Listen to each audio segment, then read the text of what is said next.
Unë kur nuk do bëja tifo për Milanin apo t'i uroja më të mirat, por realisht të shohësh rivalin historik në këtë gjendje, ku drejtohet nga dy klon, nga dy element që realisht vetëm për futboll nuk interesohen, vetëm për tifozët e Milanit nuk interesohen.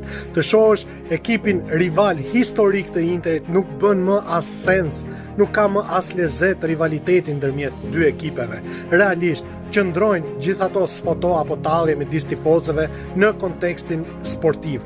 Por që të shohësh një ekip si Milani me historinë e tij dhe me çdo gjë që ka dhënë në historinë e futbollit të përfundoj në këtë pikë ku trajner të nivelit mesatar e refuzojnë Milanin, ku tashmë federata i kërkon që brenda datës 16 të japin emrat e drejtuesve, stafit teknik e tjerë, pra është një ekip që ka kapur fundin, realisht lojtarët po largohen, trajneri po largohet, ka konflikte të brendshme të japësh çelësat e ekipit, një showmeni si Ibrahimović ta drejtoj kardinale që vetëm për futbollin dhe për të mirën e tifozëve nuk interesohet, realisht ka kapur kulmi. Kanë më lezet kur dy ekipet rivale si Inter dhe Milan të paktën luftojnë për titull apo luftojnë për diçka të rëndësishme, por në këtë pikë që ka arritur është për të ardhur keq. Sinqerisht është për të ardhur keq.